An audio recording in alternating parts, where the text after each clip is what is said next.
Hey, Leah, do you remember the episode we did about David Bazan and Pedro the Lion?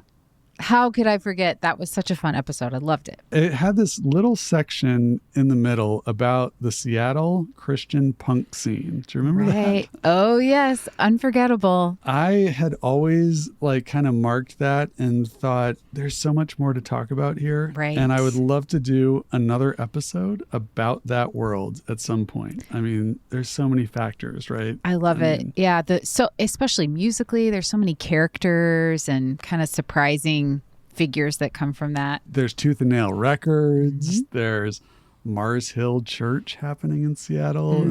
And people have heard about Mark Driscoll by now, Right. And he was a huge music fan, and he really did a lot to facilitate that scene. Yeah. And Mars Hill Church even opened this venue called The Paradox, right, which had lots and lots of secular and Christian bands played there all the time, and it played a big part in Seattle's music scene, right? That's right.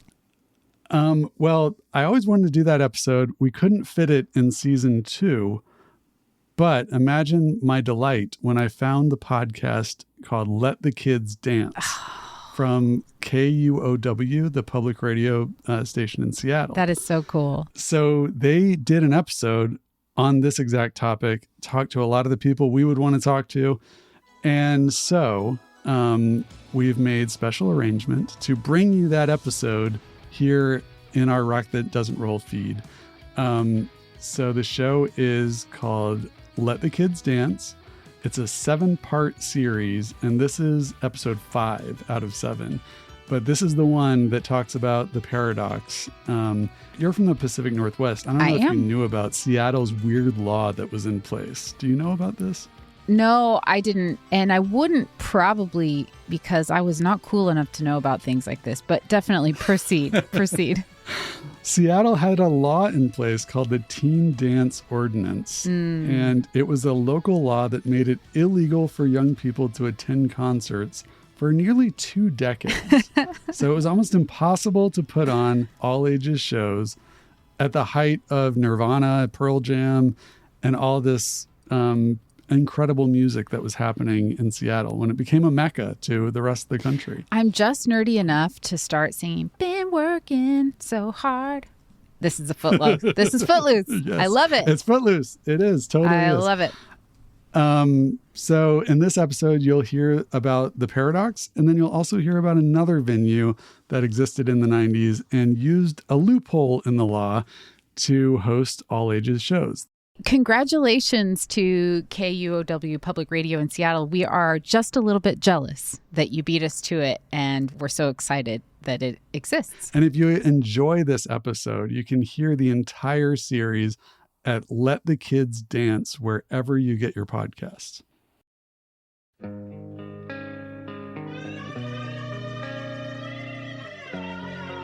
Seattle music was an unstoppable force in the early 90s.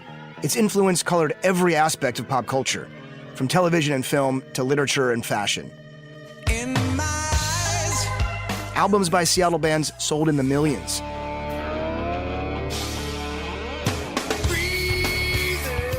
A handful of marquee names boosted the visibility of dozens of smaller acts. Their songs were on permanent radio rotation, their videos played night and day on MTV, and they headlined festivals around the world. Grunge was like a freight train, carrying the city's newly minted celebrity status to the farthest corners of the earth. And just as the train reached top speed, it went off the rails. Kurt Cobain, the lead singer of the enormously popular rock band Nirvana, is dead at the age of 27. Kurt Cobain's body was found inside a garage apartment adjacent to his Seattle home. He was among the most powerful voices of his generation. Everything changed on April 8th, 1994. Kurt Cobain's suicide shocked the world. Less than a year earlier, Nirvana had released their third album. In Utero debuted at number 1 on the Billboard 200, solidifying Nirvana's place atop the rock and roll pantheon. They were the biggest band on the planet. Kurt had long been troubled by addiction, and he had a hard time handling stardom and the intense public scrutiny that came with it. His sudden death was a punch to the gut, and it hit Seattle particularly hard.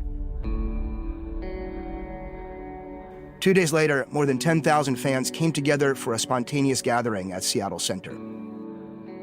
Fans brought flowers, notes, even candles. And like Erica Miller, they brought their grief.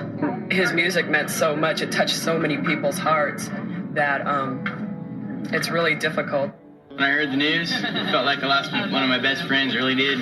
Really sucked. I just think that it's a loss. I like Kurt Cobain a lot, and I listen to Nirvana a lot. And there's no more Nirvana, so just go on. The vigil took place right beside the site of Nirvana's last local concert. The band brought the In Utero tour to Seattle Center Arena for 2 shows just 3 months earlier, the biggest venue Nirvana had ever played in the city.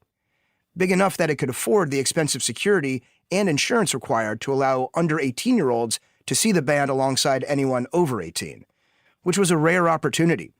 The small nightclubs where Nirvana played most of their shows were off limits to young fans thanks to Seattle's teen dance ordinance. The law had been on the books since 1985. Nirvana's impact was immense, and Cobain's passing cast a dark shadow over the city. Everyone felt it. Combined with the oppressive atmosphere created by the TDO, the gravity Seattle once exerted was dissipating. The city had failed young artists and fans alike. Instead, all-ages shows went into the suburbs outside the city, giving rise to a new crop of Northwest bands. But the TDO didn't completely kill the all-ages scene in Seattle. Music lovers got creative. One solution was illicit shows in basements and backyards, off the radar of local authorities. Another was to exploit exceptions buried within the language of the TDO. Turned out nonprofit organizations and religious institutions were exempt from the law, which led to a volunteer-run space blossoming in the heart of the city, galvanizing the local music community when it was at its most distraught and diminished. And another all-ages venue in the sanctuary of a Christian church, opened by a religious group hoping to draw young music fans into its flock. This one did not end well. These unlikely locales were crucial anchors to the scene. They were also, for their own reasons, deeply fraught. It illustrates one of the lasting lessons of the TDO era. When all other options are stripped away, young people will make the music happen however they can, even if it puts them in danger. From KUOW in Seattle, I'm Jonathan Zwickle, and this is Let the Kids Dance.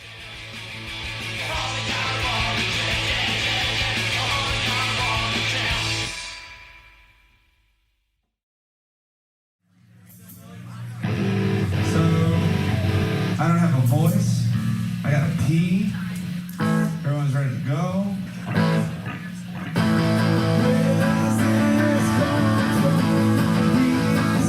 Recognize that voice? That's Dave Grohl, live on stage. A year after Kurt Cobain's death, the former Nirvana drummer started his own band. Their public debut was at Seattle's one and only all-ages concert venue. To my knowledge, we did the first paid show of the Foo Fighters. Meg Waitchin started producing events at the Velvet Elvis in early 1993, including this inaugural Foo Fighters show on March 4th, 1995, which was supposed to be a secret. We tried to keep it on the down low. We actually didn't put them on the flyer. We were trying to just promote the show with the other bands that the Foo Fighters had chosen to play. Yeah, well, word got out. A line of fans wound around the block. Inside, more than 200 of them packed the venue beyond capacity. Meg had to turn away hundreds of people. It was a wonderful show. It was very generous of the band to play such a cozy, small venue. Kids' faces just watching everyone surrounding the band. Generous because Foo Fighters were intent on entering the world with an intimate, all-ages performance. It was in their DNA. 2 of the original members came from the band Sunny Day Real Estate. They got their start playing to teens at the old firehouse in Redmond. Foo Fighters' first show jitters were obvious. They looked and sounded super raw, a far cry from the arena-ready polish of their first album, which was only months from release. But everyone in the room was totally engaged. No bar or booze to distract them. Fans stood on the stage, surrounding the band. Some even jammed right up in front of them.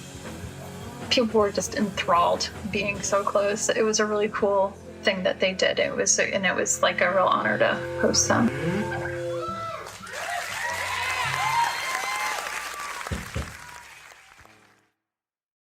Meg arrived in Seattle in 1992 from Providence, Rhode Island. Her older sister had moved out earlier. Meg knew Seattle's Sub Pop records from her college radio station. In Providence, she went to all-ages shows featuring weird upstart bands.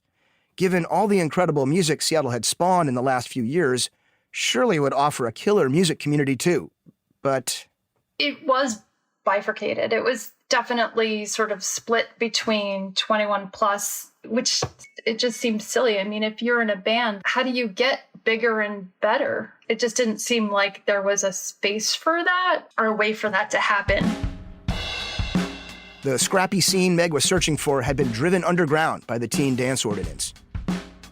The TDO aimed to protect people under 18 from exposure to illegal drugs and unscrupulous adults, but it ended up shutting down all-ages spaces and forcing most concerts into bars. Live music was everywhere in Seattle, but if you were under 21, it was virtually impossible to participate. The solution for young fans and smaller bands was clandestine shows at punk houses spread across the city. You just throw a show, take a couple bucks at the door for the bands to have gas, that kind of thing, like very just grassroots DIY. We would do house shows all the time. My bands would play in basements of people's houses. Jeff Betger started his band 90 Pound Wuss in the Olympic Peninsula town of Port Angeles and soon relocated to Seattle's University District.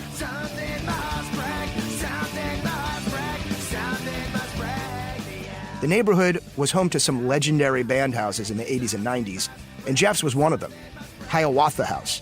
3 bedrooms, big basement, punks everywhere. You'd just get old mattresses and whatever and put it in your basement and have band practice. Yeah. And it would sound like woo, muffled like music being played if you were outside, but it was unlikely for people to care. In the summer, when the weather was good, some of these places would host bands in their backyards. Soul House was famous for wild shows that happened on the backyard skate ramp. There was so many people like jumping off of their amps, the guitar players' amps and everything, and it was complete and utter bonkers. Like the walls ended up having holes in them, the sheetrock and stuff by the time it was done. It was just crazy show. But otherwise mostly safe and like self-contained. Yeah, even that was safe. Nobody got hurt. The TDO made running a regulated all-ages venue almost impossible, so punk houses were an alternative means of keeping the music scene alive. They were a lawless version of the DIY spirit of the old firehouse, which was operating legally in Redmond. That's what you do when you basically live in a very liberal, artistic city that has antiquated laws that look like the movie Footloose. I mean, that's essentially, you just find your way to do shit. Like, that's essentially what we did. You have to rebel. Yeah, and if you're way into your own music, you're going to find a way to perform it for somebody, somehow. Because of their underground nature, punk houses didn't advertise their shows. They were cheap and open to anyone, but also exclusive. Either you knew someone who knew someone, or you lived in the neighborhood and followed the noise. But as fun as they were, bands also wanted to play formal venues with professional sound and lights, where they could bring more people in the door. So when Meg Waitjen heard from a friend in a San Francisco punk band who was looking for a place to play in Seattle, she mentioned a few legit venues that might book them. They were like, oh, those places are 21 plus. We know about them, but we only play all ages. And I was like, oh, cool. Like, that's kind of a revelation. So I was like, oh, that's badass. So you only play all ages. Okay, I'll find a place for you to play. Meg called every event space she could find in the phone book. But when she explained that she wanted to host a concert, she got more or less the same response from everyone. We don't do that anymore. Somebody left the place a mess or the police came or something like that. So it seemed like certainly Seattle's efforts to quash the whole thing had seeped into the ability to rent these places, Meg could only find interest from bars or punk houses. All of Seattle's unconventional art spaces, like the Bird and Guerrilla Gardens, they were gone. I think the Seattle scene at the time suffered. There just wasn't that gritty place to sort of birth cool things, Unfortunately, you might have to flout some laws to do it. It was very much like, fuck the laws. So Meg went renegade, which led her to put on all-ages performances herself at the Empire Rent-A-Car garage downtown and in the auto mechanics bay underneath it. I don't even know if the guys who we paid to use the space were the owners of the business that occupied it. I just know that they worked there and they were total shysters, and it was just very nerve-wracking because there'd be like a pile of kids in the ramp. And, it seemed like a smart thing to kind of encourage people not to hang out in the street so we wouldn't attract like cops and stuff. So we kind of had corralled people down the ramp, and then like one of these yahoos would try to like drive their car up the ramp, and it was nuts, and meanwhile we'd be trying to like get the next band to play. That sounds like chaos. Yeah, it was chaos. I'm glad that everybody made it out okay. It was a fucking nightmare. Like the shows were awesome, but the guys who rented us the space, they would drive in and out, revving their cars and almost hitting kids. It was just crazy. The garage concert scenario demonstrated the same lesson that Keith Aspie discovered when cops shuttered his hip-hop dance parties, pushing him into dicier, unregulated venues. When safety measures such as the TDO don't accurately address the needs of the public, they end up endangering the people they're supposed to protect. Like so many would-be concert promoters before her, Meg was ready to admit defeat. Seattle was just too hostile to the kind of music community she dreamed of. Then Meg got a phone call from a friend who connected her to the exact kind of space she was looking for, an experimental theater in a historic building. The Velvet Elvis was an existing, you might call it an off-Broadway theater, or like a cool alternative theater down in Pioneer Square. And it had been set up by this great group of creative folks who desperately needed money. Meg says the theater was $20,000 in debt, most of which was accumulating interest on board members' credit cards.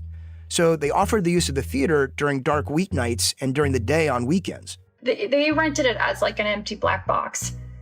They got risers, they got seats. I'm not sure if there was a stage there, but they found used curtains, and they made the space look really cool. They hung these funky old thrifted lamps from the ceiling, and that was the lighting, when the lights would come up. In the entrance hallway to the theater hung the namesake portrait, Elvis Presley in Shakespearean garb, holding a human skull in the mode of Hamlet's "Alas, poor Yorick" monologue, painted on black velvet.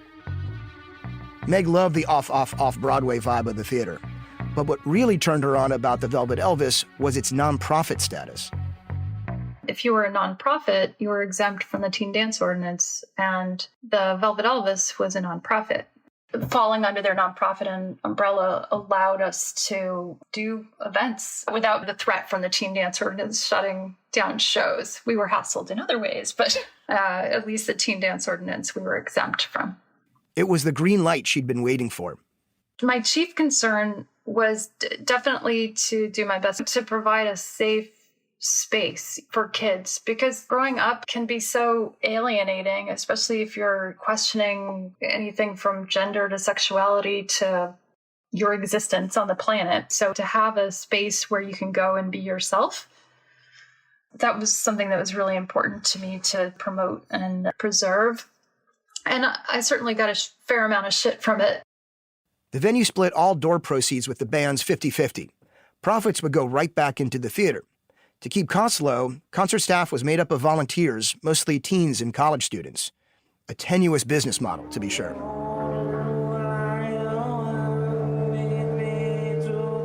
Meg's first booking was the Grifters, a band from Memphis on Sub Pop. They opened the Velvet Elvis on a Wednesday night in October 1993.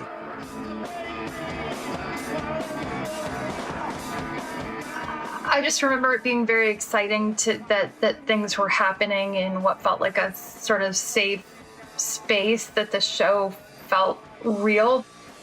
We're exempted from this dumb Teen Dance Ordinance thing. There's a roof over our heads. There's no one driving a car through a pile of kids.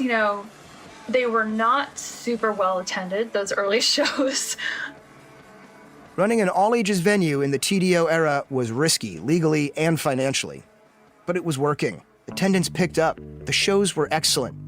But sure enough, once more people caught on, so did the authorities. The fire department would come, the liquor board would come, the police would come. Like, they tried every which way, even though we were exempt from, the teen dance ordinance. That didn't matter. They still tried to shut the shows down. Meg once encountered a pair of cops outside the venue walking the Pioneer Square beat. They told her the music was too loud. She had to turn it down or they were going to pull the plug. They were like, yeah, there's noise ordinances, and I was like, yeah, I know, I'm totally aware. Like, we do happen to be between the level of this and this decibels, and it is after 8 a.m. in the morning, actually. So I have a noise meter inside. Do you want me to go get it? I can show you. Which was total bullshit.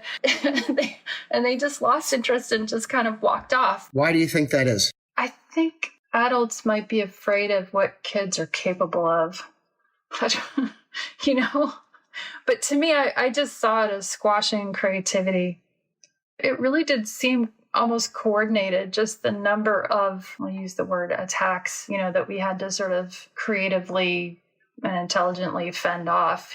She needed help, and I knew a friend of a friend and kind of got involved, and it transformed me. It really made a difference. James Keblis was a student at the University of Washington in 1995 when he started volunteering at the Velvet Elvis. It was a formative time for him and for Seattle's shifting musical landscape. We put on like Death Cab for Cutie shows and Modest Mouse shows when they were kids, like their first shows. It was a real community place, and everybody was doing it together, and everybody was contributing to promote the shows and market the shows and clean up after the shows and everything. You just got a sense of being part of something really big, and that's really what shaped me. From here on out, I'm going to do this. We were able to keep the doors open because we had volunteers. We would try to buy lunch for the volunteers out of our 50% if that much money came in. If not, we would try to give as much as we could to the bands so they could get to their next place. The acts were usually committed to the all-ages DIY ethos. Foo Fighters, Modest Mouse, Death Cab for Cutie, Slater-Kinney, Bikini Kill, Jeff Buckley. They all loved performing at the Velvet Elvis. In 1994, Green Day's Billy Joe Armstrong brought his solo act, Pinhead Gunpowder, to play to a packed house.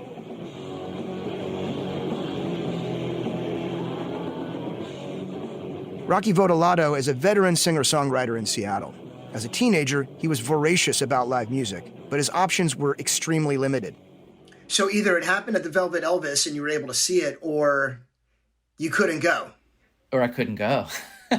Yeah. And I was frustrated a lot of times by not being able to go to shows. And I think it made it harder for bands to come to Seattle because they didn't have as many places to play. I'm in love with the world. Elliott Smith played the Velvet Elvis twice. The girl is still around the morning after. Perhaps because the Portland singer-songwriter's career was so brief and so incandescent, these shows left a deep mark. Meg, Rocky, and Sub Pop CEO Megan Jasper were all there. You could hear a pin drop when he played. People were just enraptured.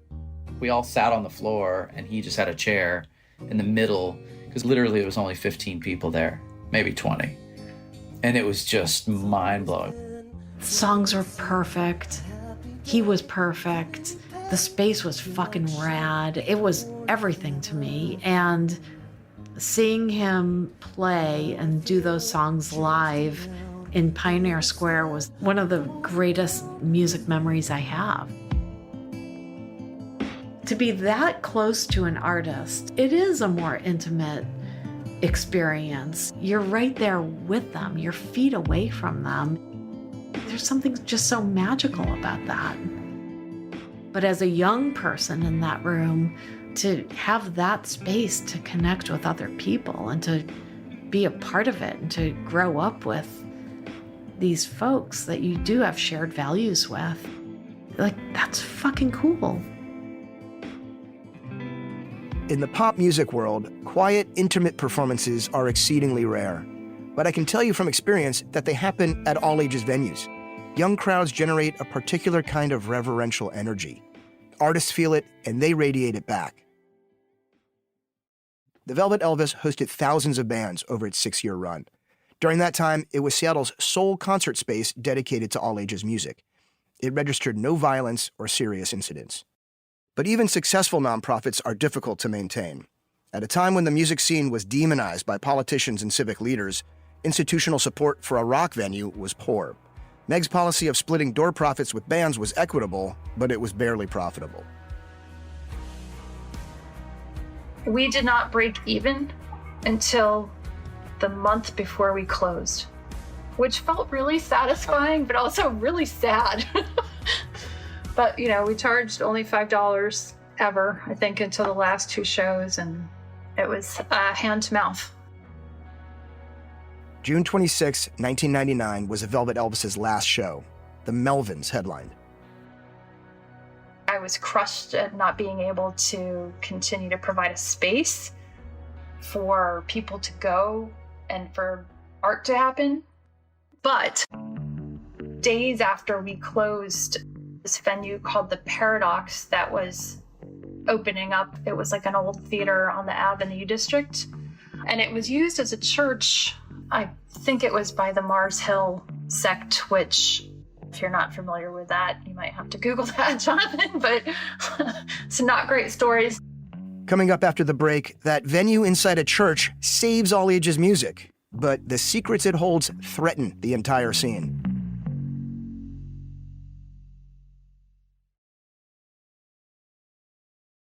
Hello, Rock That Doesn't Roll listeners. Andrew Gill here with a quick update on the status of this very podcast that you're listening to right now.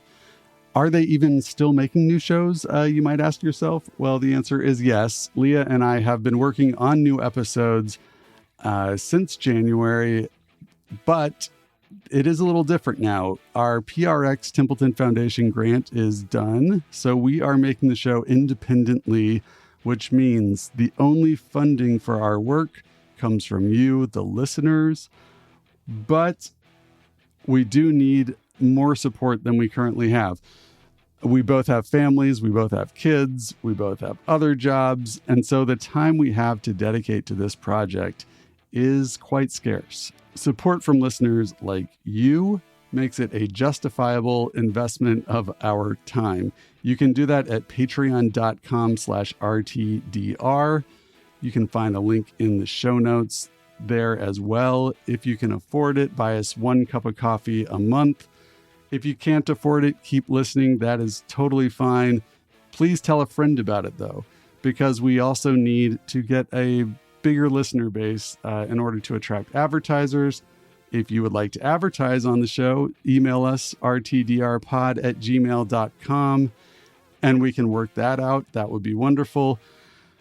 Again, we think this show is very important. It's an important aspect of understanding how we got to the point we're in now as a country and as humans who practice religions and enjoy pop culture. Again, patreon.com/RTDR is where you can support us monetarily. And if you can't afford it, tell a friend, tell 5 friends. Thanks so much for listening. Back to the show. I didn't have to Google Mars Hill. The stories about Seattle's conservative Christian megachurch made national news. Meg describing them as not great states the case rather mildly. Mars Hill Church is part of another lesser-known chapter of the Seattle music story. See, back at the turn of the millennium, Seattle was the epicenter of Christian rock. Tooth and Nail, the richest and most prolific Christian rock record label in America, was based here, right across the street from the Velvet Elvis, in fact. At the same time Christian rock was having a moment in Seattle, bands were playing legal all-ages shows at Christian churches across the city. Because along with nonprofits like the Velvet Elvis, religious institutions were also exempt from the teen dance ordinance. I think local churches saw an opportunity there. They saw that there was this gap in youth outreach that they could fill. Megan Sealing was a suburban Seattle teen in the late 90s. She loved live music, and church shows were one of the few ways to experience it. She says churches opened the doors of their social halls and basements with the promise to keep religion out of the picture. They're not all Christian bands. It's not all Christian rock, and we won't preach or anything. Like, it's not about going to church. It's just we want you kids to have a place to go and see shows. There isn't any other place in the city. Even if it was Christian rock, you might not have known it by listening. Jeff Betker's band 90 Pound Wuss, they were a Christian band.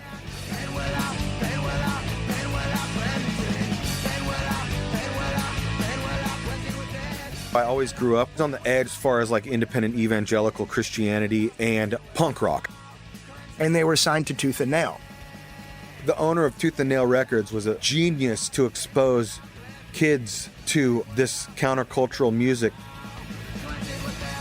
This sounds weird to anybody who's never listened to Christian music, but my band 90 Pound Wuss and other bands were literally like the first punk band some of these kids in Texas or Oklahoma or somewhere in the Bible Belt and South had ever heard in their life. He really got to use that faith as a marketing tool. It was an interesting time for Seattle music. According to Jeff, Tooth and Nail's Christian bands were just as quintessential as their secular counterparts. There was either like sub pop adjacent, or like Tooth and Nail adjacent kind of things happening in the city at the same time. I'll come down tomorrow morning and meet you at our new location. Some Christian singer-songwriters like Damian Gerardo and Dave Bazan were fixtures of the all-ages scene. They released music on Tooth and Nail and on Sub Pop. The line between Christian and secular music was blurry. Both styles were featured at church shows, even ones that weren't billed as religious. But that didn't stop the more ambitious pastors from getting on stage between sets to preach. Try to be like the cool pastor, the cool the cool guy, being like, I know you're not here to hear this, but just so you know, God loves you even if you don't love him, and even if you're here listening to punk or metal or like whatever it was. And there would be some cases like kids would go outside, kids would turn their back to it. I think not having actual all ages venues, that was one of the downsides of it, is like anybody could kind of start their own unofficial all ages venue. And it could be people who had sort of a predatory nature, like Mars Hill. Mars Hill Church launched from Mark Driscoll's Seattle living room in the mid-90s. The ministry grew quickly over the years, finding bigger and bigger spaces to accommodate its surging congregation.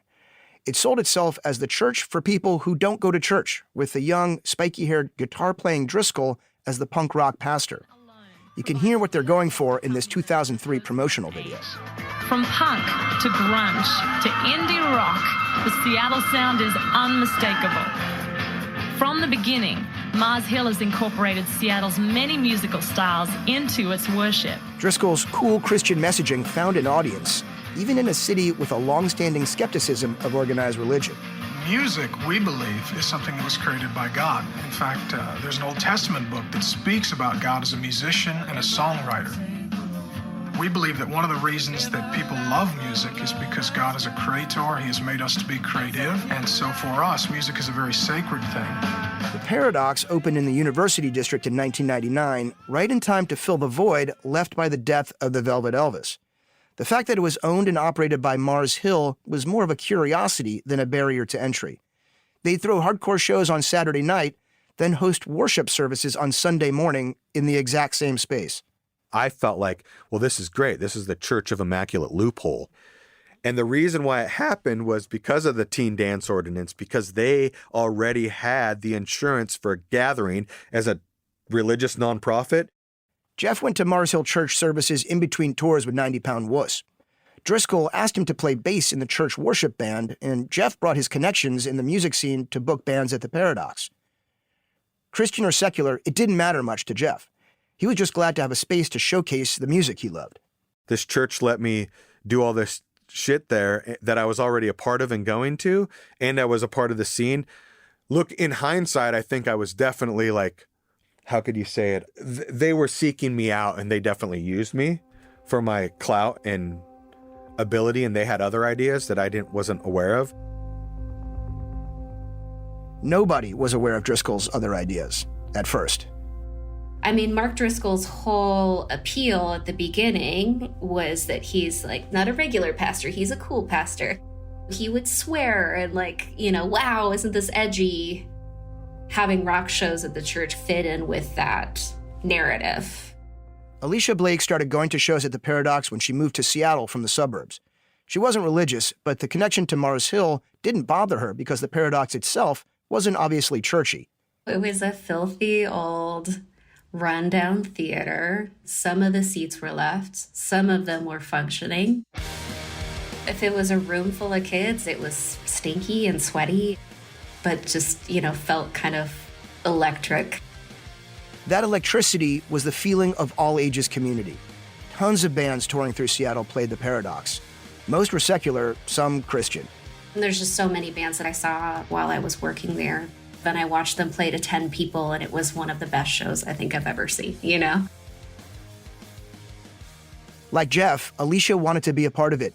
She volunteered at shows and then was hired to run audio production. It was such a big scene, and it just felt like a lot of things were happening at the time for these bands. The vibe was more just we are all here for this one thing, and we're all going to take care of each other. It was more of a community, and that was something really exciting for me to see. Everybody would just be up front, jumping off the stage, going crazy. It was safe because everybody's crammed right up there in front of the seats. It was just fun. As long as church and state stayed separate, so to speak, the Paradox served its intended purpose, a safe place for young people to see live music. But the blending of rock and religion that was happening at the time brought a certain tension. Digging up the root of my confusion. You could hear it in the music itself. Beloved musicians like Damien Jurado and Dave Bazan sang about their moral grappling with church doctrine.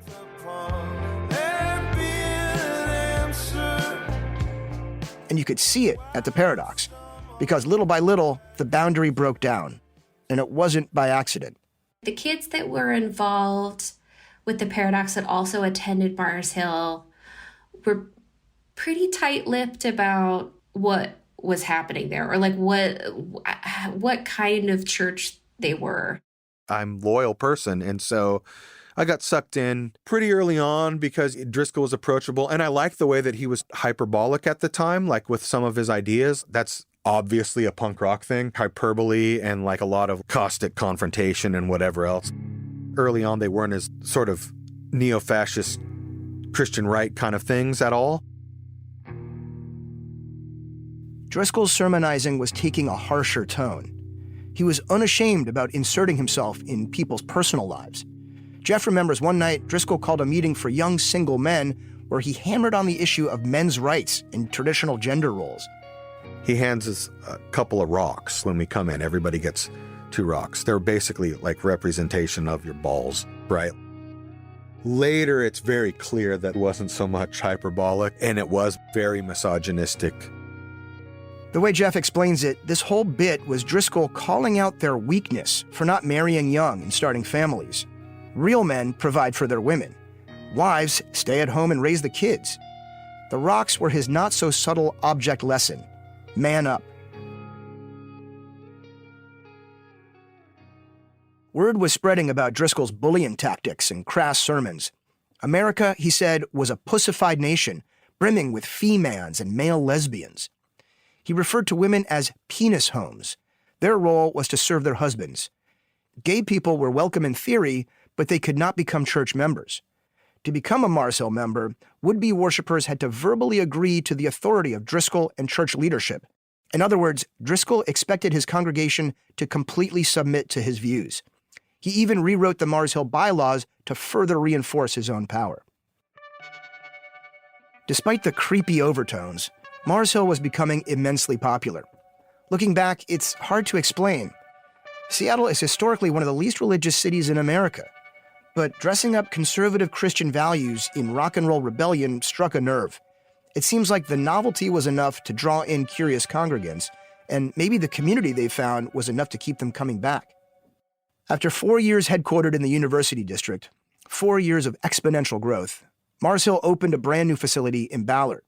The new space had a full-size concert stage and lighting built in and could hold more than 1,000 worshipers in its main hall. It set Mars Hill back almost $5 million. Driscoll closed the old Paradox and relocated the venue into his gleaming new megachurch. I probably should have left the church when they shut down that building. I didn't, for mostly my relationships with a bunch of people that I had there. Alicia wasn't thrilled with the move either. She was now a full-time booker and had a harder time convincing bands that the new venue wasn't a church operation. And then you're also trying to tell people attending shows no, this isn't the church. I am not with the church. We just happen to have a new place to do these things. Because still at that point, TDO had not been repealed. So We're still coming up against the same things and still trying to provide that space. But in fact, church leaders were subtly exerting their influence over the Paradox. Alicia showed up early before each concert to collect the Mars Hill brochures they planted in the dressing room. There was some pamphlets for man camps and camps for women who are looking to be wives. I'm like, this feels backwards. This does not feel of the 2000s in liberal Seattle. This does not feel good. Mars Hill was going nationwide. At its height in the mid-2000s, it counted 15,000 members at 15 locations across 4 U.S. states. 200,000 more watched services online every Sunday. And I know, unfortunately, there was plenty of people who ended up attending church there because they would see us booking shows, playing in bands, and playing at the church band. Megan Seeling agreed. And then it gives validity to whatever it is that church is doing, which it turned out was run by a big Ed. Up to this point, Alicia had been in the dark about Driscoll. Then she tried booking Damien Gerardo to play the new Paradox. Damien's agent called her back right away. And he was like, I don't know if Damien's into playing this show because of where it's at. And do you understand what is happening at this church? And I was like, I don't really know what's happening, but it doesn't feel right. And that was kind of the beginning of the end. Mars Hill had caught wind of the fact that none of their people were overseeing Paradox events. It was just Alicia. Some church leaders sat her down, told her they were getting more involved, and asked how she felt about it. And my response was, I have no interest in that. And they asked if I would like to train somebody how to do my job. And I said, absolutely not. I felt like if these guys were going to take over and start getting the church more involved, what I didn't want was all of this time I had spent assuring people that the church wasn't involved to then come to a Paradox show that I wasn't involved in and get a completely different show, to think that it's the same deal and it's not. Alicia put on the remaining shows she'd booked. After the last one in 2006, a deacon took Alicia's key and escorted her out of the building. It was not a great way to end things. And I thought for sure they were going to just pick up right where I left off and start doing shows, but they never did anything after that in that room. Mars Hill stopped putting on concerts, but the church lived on, and so did Driscoll's toxic takes. It wasn't just homophobia and misogyny. He verbally abused coworkers and fired anyone who dared to counter him. The Seattle Times reported that at one meeting, he said, quote, "There's a pile of dead bodies behind the Mars Hill bus, and by God's grace, it'll be a mountain by the time we're done. You either get on the bus or you get run over by the bus." In 2012, Driscoll was accused of spending more than $200,000 of church money to buy copies of his own book and juice its ranking on the New York Times bestseller list. It wasn't illegal, but to leaders of the church, it was certainly unethical. In 2014, after years of complaints, Mars Hill's Board of Advisors conducted an internal investigation. They concluded that Driscoll was guilty of arrogance, responding to conflict with a quick temper and harsh speech, and leading the staff and elders in a domineering manner. 21 former and current pastors at Mars Hill, including Jeff Betker, filed a formal complaint. The church that Driscoll founded kicked him out. Mars Hill dissolved shortly after. Driscoll was basically run out of Seattle, but he found a new flock. In 2016, he started a church in Scottsdale, Arizona. He's still ministering there to this day.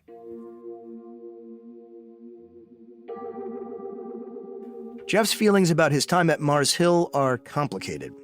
He says in some ways it was the best community he's ever been a part of. He stayed with it because of the deep relationships he built with other members of the congregation. He felt like he was making a difference for local bands and music fans. But he also feels some regret, especially when it comes to Driscoll and not recognizing earlier the damage he was doing. You know, in general, that guy can have the bird all the rest of my life, and I want nothing to do with that stuff anymore. I was definitely always under the impression that we were doing something for the music community of Seattle. My idealism and my youthful vigor for punk rock and all ages shows was definitely exploited. But I wasn't the only one, because so was this whole entire music community. It wouldn't have happened without the teen dance ordinance. If all ages shows could exist just at clubs and bars, they wouldn't have to have these snakes come in and be like, we have a pretty shiny venue over here for the children. All Ages Music is built on strong principles: trust, inclusion, accountability. It's an idealistic version of society, which is what gives it power and meaning. It also makes it vulnerable to people with less idealistic motives. Here's what I find most perplexing. City officials concocted the teen dance ordinance because of alleged bad behavior at a church. The all-night, all-ages disco known as the Monastery was registered as a religious institution. The owner preached sermons to his congregants every night. Yet the authors of the TDO made an exception for religious organizations. And sure enough, they exposed Seattle kids to manipulative adults. It's obvious now and should serve as a lesson for the future.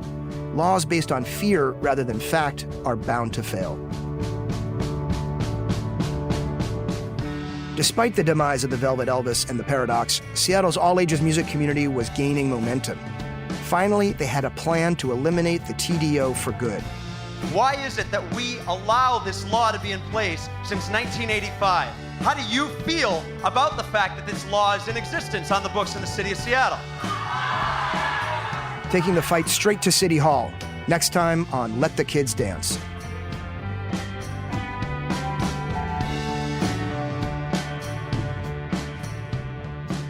Let the Kids Dance is a production of KUOW in Seattle. We're a member of the NPR Network, a coalition of independent, listener-supported media podcasts. If you're enjoying Let the Kids Dance, consider supporting KUOW. Make a donation or become a member at KUOW.org. Let the Kids Dance is created and written by me, Jonathan Zwickle. Matt Martin produced the show. Jim Gates is our editor. Final mixing by Hans Tweit. Original music is by Ryan Devlin and Kim West of Smoky Brights and Mega Cat. Our theme song is by the Four Slicks, covering Bo Diddley. CM Ruiz designed our logo. Our production team includes Marshall Eisen, Michaela Giannotti-Boyle, Marian Muhammad, Brendan Sweeney, and Lauren Vespoli. Do you like going to all-ages shows? Did you when you were younger? Did you live through the teen dance ordinance in Seattle? Or were you part of an all-ages scene somewhere else? Tell us about it. Record a voice message on your phone and email it to dance@kuow.org.